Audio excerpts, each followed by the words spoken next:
Tiruvannamalai. I think early morning taxi drive up till here, crossing such wonderful landscapes. I did some hills which was partially covered with clouds, very unlikely for us in this season. But that was really wonderful coming over here, and as mentioned, it's wonderful to see the bright students.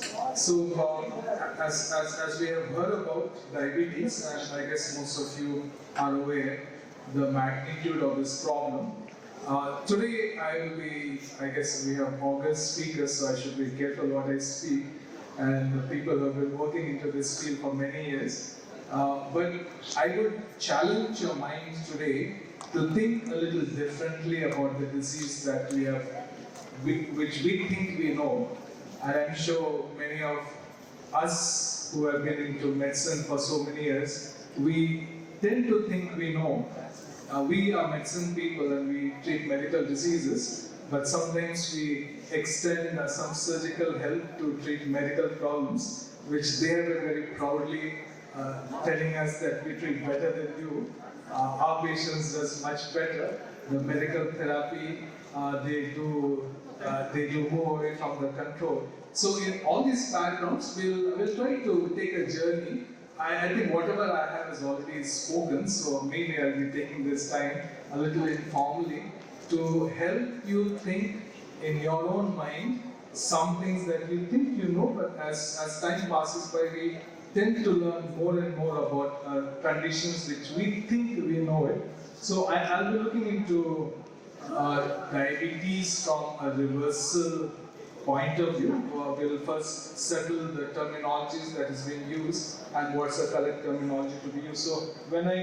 So these are the three things that we'll be trying to look at. We'll be looking into the biological possibility, is diabetes reversible? We'll look into what are the scientific studies that really talk about it to say, can we cure diabetes, can we reverse diabetes, or we'll look into the terminologies and what are the usual principles. I'll be careful about the third point because I see many of the sessions that is coming up, so I may just kind of touch about it. The epidemiology, this is our data Dr. Das has just mentioned, but just to one statistics I am quite intrigued about, and if I have to ask you, how many people died of COVID? Anybody can say students, bright students? How many people died of COVID since the pandemic hit? Anybody has numbers? 30 million. Sorry? 30 million died. Death because of COVID over the last 3 years since the COVID came up. Any idea about the numbers? You have this tracker going on time, every COVID dies, or by the time they have a predictive value as to how many people will be dying per day. Do you know the numbers? Even if you do a Google search, you'll know it. It's roughly about 7 million. And do you know how many people die of cardiovascular death per year? We are talking about COVID death in 3 years, it's about 7 million. How many deaths are there cardiovascular per year? That's about 20 million deaths per year. 20 million deaths per year. Our KFCs and our McDonald's are all open, but for 7 million deaths, the entire world went into a lockdown. Can you give the reasons why? Why a death which killed 7 million, we shut down the whole world, whereas 20 million people die every year and they'll continue to die, and maybe more people will die, and yet we are all okay with it. We haven't done, not a single street has been locked down, but the whole world was locked down for COVID. Can you have an explanation for that? I'm just challenging some of the things we as medical professionals are facing, and I'll tell you one of the best business model is where you don't lose your client. You know which is the professions where you don't lose your client? It's medicine. Once you're diabetic for life. Either you die or your patient dies. That relationship continues. Your fees keeps coming around you. The pharmacies, the technologies, the diagnostics. Everybody makes business out of it. It's kind of a pathetic that we really don't use the word cure for virtually most of the diseases, right? Think about what we cure. Maybe sore throat or a chest infection, or urinary tract infection. What we cure? Diabetes, hypertension, obesity, Parkinson's. You keep naming SLE, rheumatoid arthritis. Where do we cure any disease? But we treat them. We manage them. But cure is not a word which is kind of an acceptable in medical field, and we are also comfortable about it. We take out new and new medicines. We'll be hearing about many medicines, but look at the price of each of these medicines and wonder how are people going to sustain, how is the government going to sustain these expenses? I was just in Chennai, they're invited for the discussions on how to manage cancer in Tamil Nadu. And so, and Tamil Nadu is, and government is quite proactive that we'll of course will detect, manage cancer, we'll give every treatment possible for cancers, and just think about the cost of anti-neoplastic medications, the targeted therapies is beyond a common man's thinking. So where are we going to sustain this budget? I'm just giving a rough idea about what we're talking about. Now diabetes, as we just heard, in terms of magnitude, it's on the rise on one side. We started with a malaria eradications program, and we quickly switched over because we realized we cannot eradicate, so we use the term malaria control program, and so we try to control it because we can't eradicate it. And I'll just show you how diabetes also started. These are just epidemiologists to just tell you, both rural and urban, how the numbers of diabetes have been increasing. Dr. Das just mentioned about the latest.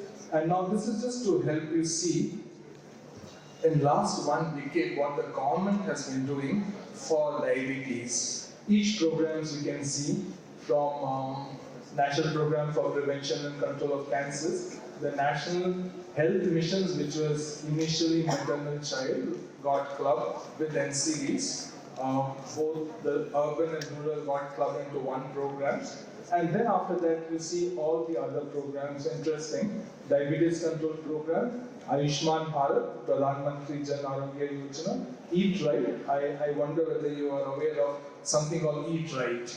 This was conceptualized, but because of the COVID, it was stalled, and after the COVID went off, they brought it. Eat Right. Fit India movement, so movement, nutrition, all those things, government is trying their best how to keep this disease under control. And if you just look at the numbers or the prevalences, if you have to measure 2000, 2010, 2020, if you have to look between 2010 and 2020, the numbers only are very steadily increasing. None of the things that we are doing seems to be working.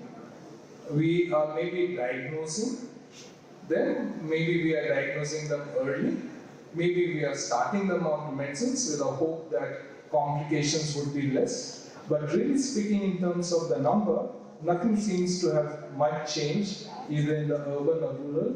We thought diabetes is more of an affluent disease. But you look at the numbers that is rising in the rural populations. We thought diabetes was a disease of the obese, but I think in January we are organizing a national, international conference on lean diabetes. We are using the word fat thin. So we don't really know what's happening. Obesity seems to be, but there's more people in lean diabetes coming up. So this is the time for our youngsters. I know there are many things that interest many of us. We are joining medicines, but we may be thinking about many other things. But here is what I would challenge this young group to think about. Do we understand, or do we want to understand? There's something called root cause analysis. What is the cause of diabetes? Unless we have a full understanding and grasp of it, we can keep trimming the buds or the branches or the things and not really reach where we want to reach. There are different steps for you to know.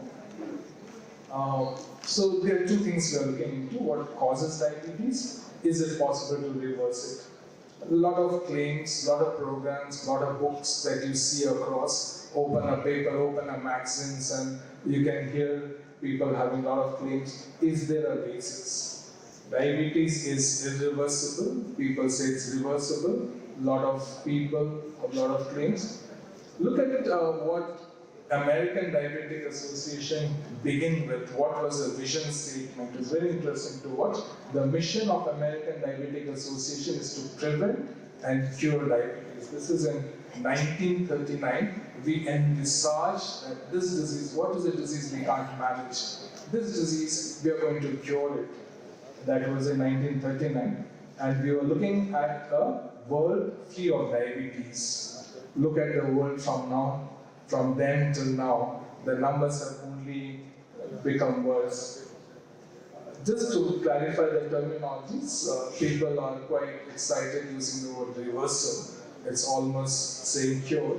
So reversal by definition of a disease implies that whatever was causing it now is gone and is synonymous by using the term cure. Eat a standard diet and maintain normal sugars without medications. So reversal means the disease is gone, you can eat, you can do whatever, the sugars will remain normal. That's the definition of reversal, and so it doesn't apply for diabetes. So the word reversal is not. So finally in 2009, the American Diabetic Association came, finally when they were not willing to accept that diabetes can be cured or reversed or even remitted, that you cannot stop medicines. Once you are on medicines, you have to be on medicines. If somebody is telling you to stop medicines, be very careful, must be a quack, he doesn't know about the disease. And so there were a big reluctance even to use the word remission. Finally in 2009, the word defined remission is being able to maintain the blood sugar below the diabetic range without currently taking medicines to lower the medicine. So the word is remission, not reversal. Please remember that. If you're able to control the sugars without requiring medicines, you can use the word remission. So we will be very clear what term we are using today. Dr. Bose just told us about the terms, further classifications, partial remissions and complete remission. Sorry.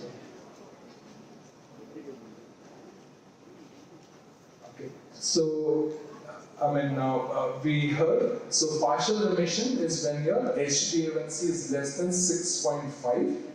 Complete remission is when your HbA1c is less than 6. If it is for more than 1 year, or if it is for more than 5 years, we are using the word prolonged remission. So, just to know the terms, know the unit.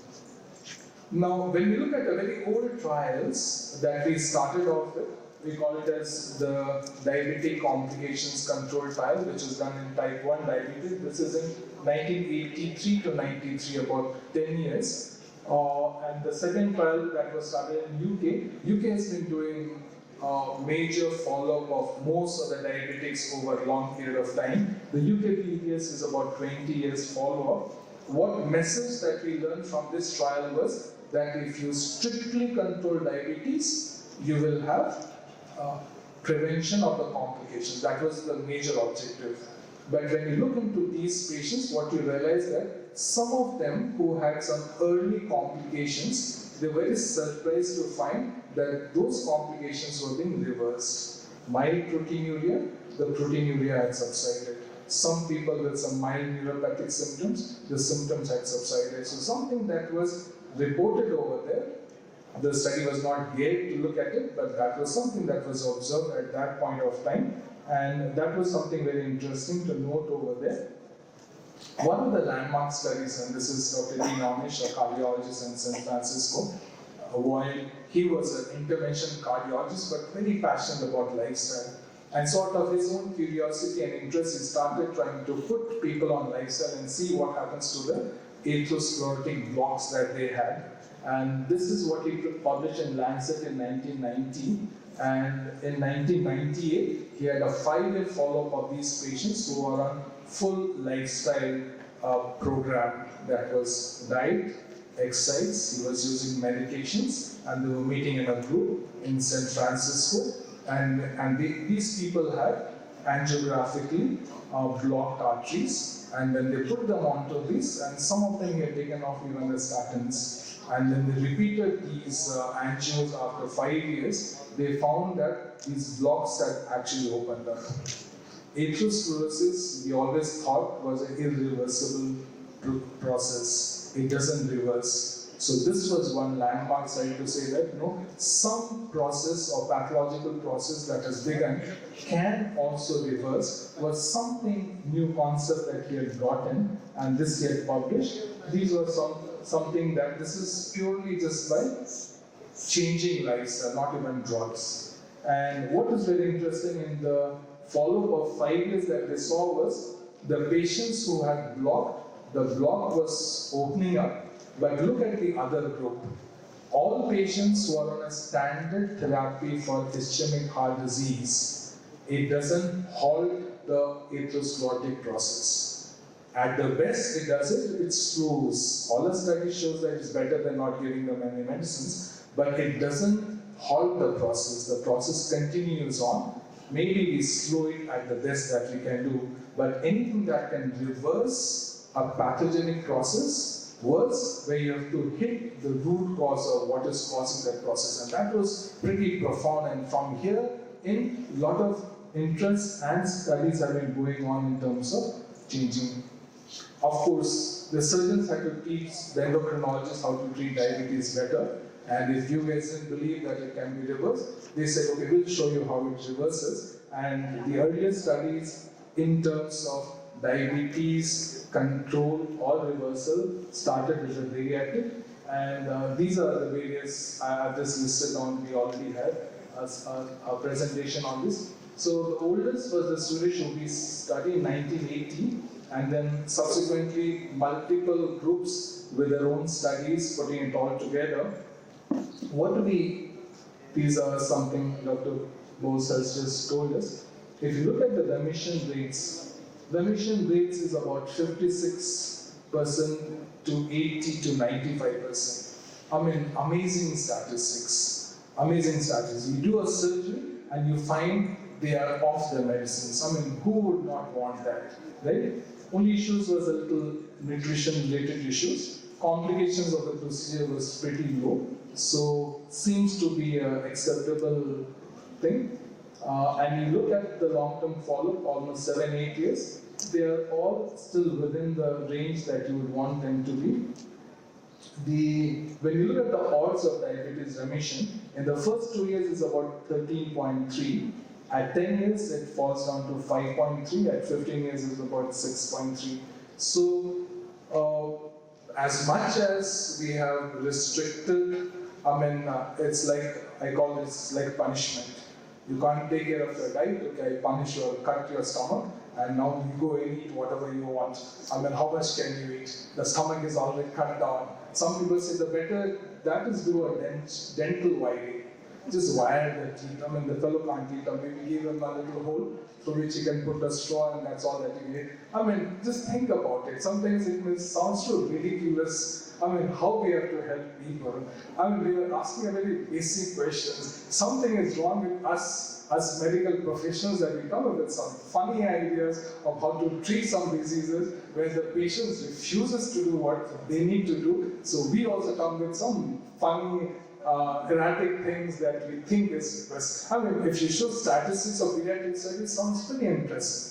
But then you tell a person, what are you going to do? You'll cut your stomach, you'll just reduce it, or you put a balloon that you can't eat more, and all. Fellows, you can't even control your diet and appetite, so we'll also do something similar. Now, really speaking, where are we all heading towards? And at the same time, if it sustains, it's fine. It does to regress over a period of time. For some reasons, they start getting back. Few of the other things that now we are looking at is that if your cells are not working, sometimes the adjoining cells can take over and regenerate. And most of the time we said, reversal, you can do it for early diabetes. You just caught them within 6 months or 1 year. I had a retired nurse who was on she was diabetic for 30 years on insulin. by an endocrinologist, and I saw her, I just passing by and mentioned, you want to stop your insulin? And she looked at me, she didn't say anything. The head of the department instructed me, who's this physician who's trying to suggest about my medicine, so I didn't say anything. Next day in the round, she says, doctor, I want to talk to you. I said, okay, what? You said about stopping insulin. I said, you can try it, no guarantees that it may stop. What do I have to do? I said, okay, fine, we'll put you on a program. And we started it. So we had a book, what food she's taking, what sugars are there, and we look at it, and accordingly we'll see whether we can reduce your insulin. We started the journey. About a few weeks later, insulin half, stopped. She was on 3 oral hypoglycemics. Third one gone, second one gone, only one. 3 months was gone. She was scheduled for the endocrinologist. So she came to me, doctor, what should I do? I have an appointment with my doctor. I said, no, but you stopped all these medicines and all. I said, he should know what has happened. She was very, very afraid to go over there. But anyway, she mustered strength. She went over there. She went and then she came next day. I said, what happened? No, the doctor saw the book this way, that way, the sugar values, the medicines and all. Then I asked her, what did he say? He didn't say anything. He said, continue doing what you are doing. So 30 years old patients on insulin, you are trying to say that you can stop insulin or stop medicines. It is telling us something that we are underestimating the capability of what our body is and its ability to regenerate. Most of the time, you just need to give them the right environment for them to start functioning to its maximum potential. You really need about 10 to 15% of beta cells for its normal functions. Only if your beta cells is kicked off more than 90% when diabetes comes. So that means, one, we do have reserve. Two, these muscles and cells have a tremendous ability to regenerate if you do it. These are some things that we have started learning. If you look at various studies on diabetes reversal, started with diabetes prevention program in about 1996, and subsequently a number of them have come up. One of the major studies was Look Ahead, which was basically actually the Look Ahead was more to look at cardiovascular events if you were able to control the sugars. They didn't find much difference in the cardiac events, but what they found is 11% of the patients were able to achieve diabetes reversal or diabetes remission, if we have to use a term. Now, if you look at the thing, somewhere it has diabetes prevention between lifestyle and metformin, about 58% were able to get off didn't go into diabetes, they were looking at IGTs. Reversal was about 25%, 11%. Now, if you look at 11% and 28%, you may wonder, does it really work?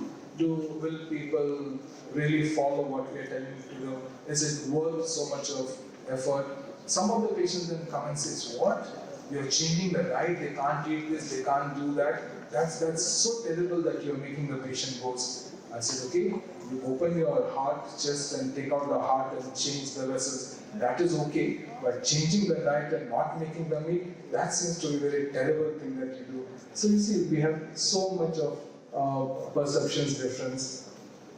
When we look at the natural history, we are looking at a point of time when the beta cell function starts going down. So initially it's begin with insulin resistance. You're talking about hyperinsulinemia, and the second component, which I'll be just touching about, and I think that's something that has already been covered, is insulin resistance, which is very closely related to the fat accumulation. And more and more studies, including liver fat and pancreatic fat, all of them coming under the visceral fat. You're looking at beta cell dysfunction. So initially you have got insulin resistance. Later on, as the beta cells gets damaged, the insulin becomes relative, and many of these patients would require insulin later on. And these are some things which has been there. So here on this slide, just two things I want to highlight: hyperinsulinemia and inflammations. The question I asked most of our diabetologists is, does insulin resistance and glycemic control go parallel? Can it be possible that I have controlled the sugars, in quote, looking at the glycemic index, the insulin resistance may still be high? Is it possible? most of the time we don't routinely look for insulin resistance. We have started trying to order C-peptides and using HOMA, start looking at insulin resistance. We do see some discrepancy that glycemic control seems to be well, but if insulin resistance is not controlled, so that means you have two kind of situations. Two people with normal glycemic index, one with increased insulin resistance, the other with a normal insulin resistance. Will these patients behave differently in terms of complications? If the patients with controlled glycemic index but high insulin resistance may still have complications, that means should we be looking at insulin resistance also for all your diabetic patients? That's a question I'm just a thought I'm provoking to say, because that's something that is not there in the guidelines. We don't do that, but a question over there. I'm also speaking more from a lifestyle perspective, because if we know that insulin resistance is related to a number of various factors, and if we have not controlled those factors, we have just managed to control the sugars, is that equal to say that these patients will still have reduced complications? That's something that we need to think about.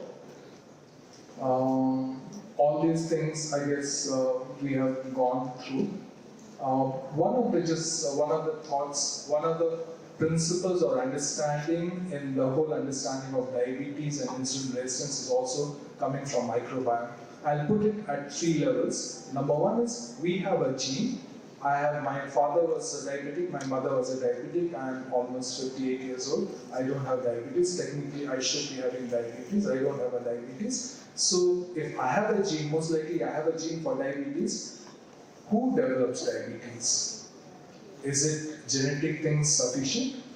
But we all know genes plus lifestyle really makes a difference. And the whole concept of epigenes is coming up. That means you have a gene for diabetes, but it's the epigenes which determines whether your gene will translate or express, right? And what controls epigenes? Very interestingly, that the epigenes are controlled by our lifestyle. So we say lifestyle is like a trigger. I have a gun which is loaded for diabetes, but if my lifestyle goes haywire, I develop diabetes. If I maintain my lifestyle, I will not develop diabetes. So just that you have a gene, because it's so easy for people to say, I have diabetes, but my father had diabetes, so I don't bother that I have to take care of anything more because I fairly and squarely put the blame on the genes, but that's not true. And we have good amount of studies talking about epigenes. So that's on one side. On the other side is our microbiome.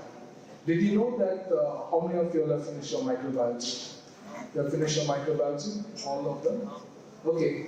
So how many microorganisms do we have in our body? Any idea? Lots or little? So we have more microorganisms than our cells in the body. And these microorganisms have genes. And if you look at 2 people and match their genes, even though we are not related, our genes will match about 99%. We are almost same genetically. So what is the difference between that person and this person? Is actually the genes in the microbiomes, which determines a lot of things in our body. Our whole health is determined by how these microbiomes are in your body. If you have a good microbiome, you are healthy. If your microbiome is kind of messed up, you will land up in all kinds of diseases, from allergies to asthmas to autoimmune diseases to metabolic and malignancies and all. So all these things are strongly coming up in our whole understanding. And so the microbiome here, we are just looking at the diet, but very interestingly that the microbiomes are also, have you heard of that term gut feeling?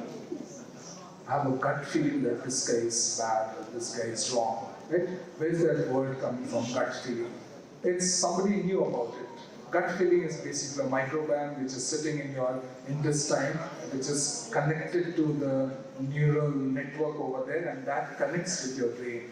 And this gut-brain axis is actually coming up so that how your brain functions determines by your gut. And what determines the gut? Determines what you eat. So virtually what goes into you through your mouth into your gut really determines how your brain thinks, how you make decisions of life, and all these things finally determines how whether you're diseased or not. There are a number of chemicals that is coming up under studies. Good to read about all these things and to know how complex. These are important sometimes to pass the exams, but to understand some important key things in life is important to pass the exams of life. When a patient sits in front of you and cries and says, "Doctor, can you do something more?" then sometimes these things may not help you, but the way you look at it. So essentially, our lifestyle, and what I mean by saying lifestyle, let me just complete this. So, unhealthy diet, sedentary lifestyle, high stress medications affects our microbiome, increases the oxidative stress, causes cell injury, and all these things triggers off a process of chronic inflammations, as been told by all my speakers before me. And this is what seems to cause most of the chronic illnesses. Inflammation has become the common denominator for obesity, type 2 diabetes, cancer, cardiovascular disease, even mental disorders. And so we are using the term called unified theory. It is when all things are put together is what, and a balance between them is what gives us health. So all those things that I put down: microbiome, epidemic, cellular stress, causing inflammations, causing disease. So that means if you have to really treat a patient, that one pill or one drug or one injection is not really the answer. You have to actually treat the patient holistically to see he is mentally at rest, is he in harmony with his environment, his social environment, is he eating the right thing, is he doing the right exercise. Most of the time, the eating and walking is dependent on the mental state. If they are not in the right mental state, if they are stressed out, most likely they may not make the right choices. Most likely, most of the physical parameters will not be under control. So that means you have to really look at lifestyle in a larger way. We started out with physiology to really understand, and prescription surgeries takes that part. Many times the patient comes and says, "Look, I can't do all those things, just give me medicines and let's talk about medicines, or please give me surgery and I want to quickly get over it." But those are not really. And this is in 1948, with some wisdom, the World Health Organization had already conceptualized that our role as a physicians has to bring a holistic care to our patients, incorporating all these things together. If you don't do it, if you're just looking at a very reductionist way of giving them some tablets and medicines, it really is not. So putting it all together becomes important. And few things in my last slide is about, we have to figure out, and this is where we want the young minds to think, you have to figure out the kind of populations of diabetics that you have, and then you will quote me saying that we have to provide them holistic care for that large numbers. That's impossible. How can we do it? Is it possible? You have to do motivation to be wellness coaching, you give them one-on-one, but then there are so many people, how do I do it? And that is where we may have to resolve to some technologies, and today we have so much of technologies coming up, wearable devices, mobile apps, artificial intelligence are all some things that you will have to think of. We have also been trying to explore ways how we can train some of our non-medical people and train them how to help people in understanding lifestyle, changing lifestyle, sustaining those changes right where they are. And if they're able to do it as a community and make that as a mandate, that we would do it for ourselves and we'll support each other to do that. If you meet for gatherings for religious purposes or for social purposes, and make those venues as places where we want to use those to promote health and lifestyle, there are chances that you can change that, because there's no other way that you can make an impact on this country with this population with that magnitude of diabetes load that we have. So I'll stop here. Thank you so much. Thank you for the session, sir. That was very intuitive. I now request Mike, sir, to felicitate our speaker. 1 minute.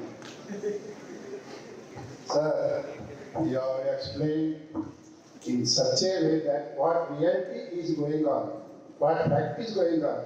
But many people are afraid of once you get diabetes diagnosed, that is for lifelong, so they are afraid.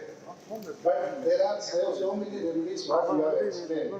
Sir, mine is one innocent question for you, and I have seen practically. Sir, in Karnataka, there is one physician who do not have the MBA or MBBS degree, but he gives some powder. I behaved as a patient and I went there, though I don't have diabetes. What is this content? He said, some betel gourd and some fruit powder, he said. But later, as a pathologist, I tried to find his results. I advised all the patients to go for the routine checkup and HbA1c.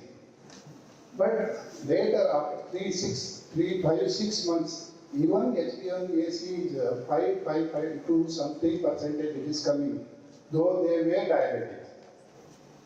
Sir, how do you react this?